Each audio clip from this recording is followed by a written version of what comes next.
Hi hello ನಮಸ್ಕಾರ welcome to my channel. So ಇವತ್ತಿನ ವಿಶೇಷ recipe green chicken masala. So ಇದನ್ನು ಯಾವ ರೀತಿ ಮಾಡೋದು ಅಂತ ನೋಡೋಣ ಬನ್ನಿ.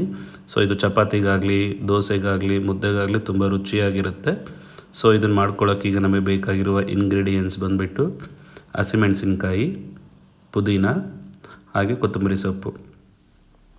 ಒಂದು ಪ್ಯಾನಲ್ಲಿ ಎಣ್ಣೆ ಬಿಸಿ ಮಾಡಿಕೊಂಡು ಸೊ ಇದಕ್ಕೆ ಪುದೀನ, ಕೊತ್ತಂಬರಿ, ಹಸಿಮೆಣಸಿನ್ಕಾಯಿ ಹಾಗೆ 2 ಈರುಳ್ಳಿ, ಸ್ವಲ್ಪ ಬೆಳ್ಳುಳ್ಳಿ ಇಷ್ಟನ್ನು ಹಾಕ್ಬಿಟ್ಟು ಚೆನ್ನಾಗಿ ಸ್ವಲ್ಪ ಹಸಿ ಸ್ಮೆಲ್ ಹೋಗೋವರೆಗೂ ಫ್ರೈ ಮಾಡಿಕೊಂಡು ನೋಡಿ ಈ ರೀತಿಯಾಗಿ ನೀಟಾಗಿ ಫ್ರೈ ಮಾಡ್ಕೋಬೇಕು. ಸೊ ಇದೆಲ್ಲ ಫ್ರೈ ಆದಮೇಲೆ ಈಗ ಇದಕ್ಕೆ 1 ಸ್ಪೂನ್ ಕಾಳು ಮೆಣಸು. ಸೊ ಇದನ್ನು ಹಾಕೋದ್ರಿಂದ ಇನ್ನೂ ಒಳ್ಳೆ ರುಚಿ ಬರುತ್ತೆ. 1 ಸ್ಪೂನ್ ಕಾಳು ಮೆಣಸನ್ನ ಇದ್ರ ಜೊತೆ ಫ್ರೈ ಮಾಡ್ಕೊಳ್ಳಿ. ಸೊ ಈ ರೀತಿಯಾಗಿ ಫ್ರೈ ಮಾಡಿಕೊಂಡು ಇದನ್ನು ನೀವು ಒಂದು ಸೈಡು ಸ್ವಲ್ಪ ತಣ್ಣಗೆ ಹಾಕಿ ಎತ್ತಿಟ್ಬಿಡಿ, ಯಾಕಂದರೆ ಇದನ್ನು ಈಗ ಮಿಕ್ಸಿಗೆ ಹಾಕಬೇಕು.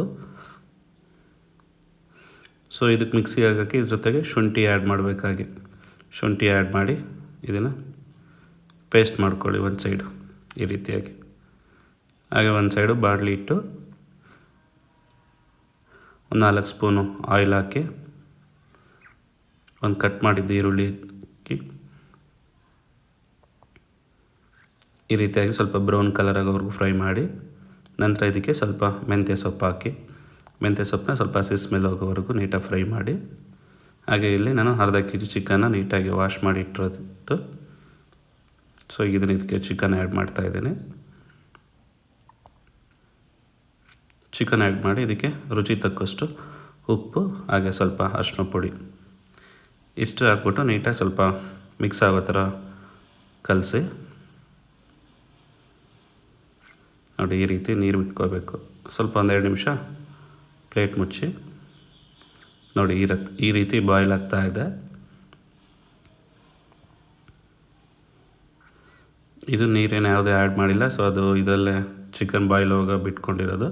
ಸೊ ಇದಕ್ಕೆ ನಾವೇನು ರುಬ್ಬಿಟ್ಟು ಪೇಸ್ಟ್ ಇತ್ತಲ್ಲ ಈ ಪೇಸ್ಟ್ನ ಹಾಕ್ಬಿಟ್ಟು ನೀಟಾಗಿ ಮಿಶ್ರಣ ಮಾಡಿ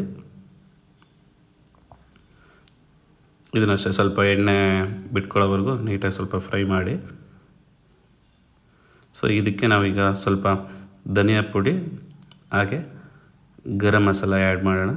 ಗರಂ ಮಸಾಲ ಒಂದು 1/4 ಸ್ಪೂನು, ಧನಿಯಾ ಒಂದು 1/2 ಸ್ಪೂನು ಇದನ್ನು ಹಾಕ್ಬಿಟ್ಟು ನೀಟಾಗಿ ಫ್ರೈ ಮಾಡಿ.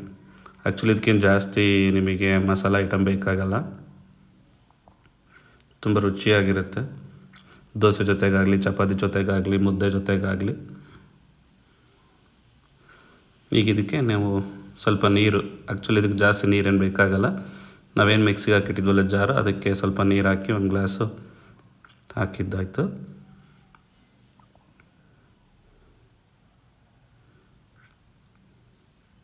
ನೋಡಿ ಈ ರೀತಿಯಾಗಿ ನೀಟಾಗಿ ನೀರು ಹಾಕ್ಬಿಟ್ಟು ಎಲ್ಲ ಚೆನ್ನಾಗಿ ಬಾಯ್ಲ್ ಮಾಡ್ಕೊಳ್ಳಿ.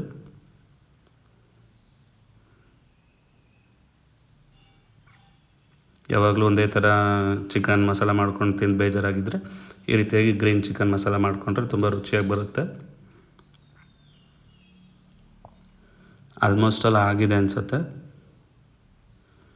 ನೋಡಿ ಒಳ್ಳೆ ಕಲರ್ ಬಂದಿದೆ. ಈ ರೀತಿಯಾಗಿ ಗ್ರೀನ್ ಮಸಾಲ ಮಾಡ್ಕೊಳ್ಳಿ, ತುಂಬ ರುಚಿಯಾಗಿರುತ್ತೆ ಮತ್ತು ತುಂಬ ಬೇಗನೆ ಆಗುತ್ತೆ ಇದು. ಇದೇ ರೀತಿ ಇದೆ ಅಂತ ಮತ್ತಷ್ಟು ವೀಡಿಯೋಗಳಿಗಾಗಿ ನಮ್ಮ ಚಾನಲ್ನ ಸಬ್ಸ್ಕ್ರೈಬ್ ಮಾಡಿ ಹಾಗೆ ಪ್ರೋತ್ಸಾಹಿಸಿ ಬೆಂಬಲಿಸಿ. ಎಲ್ರಿಗೂ ಧನ್ಯವಾದಗಳು.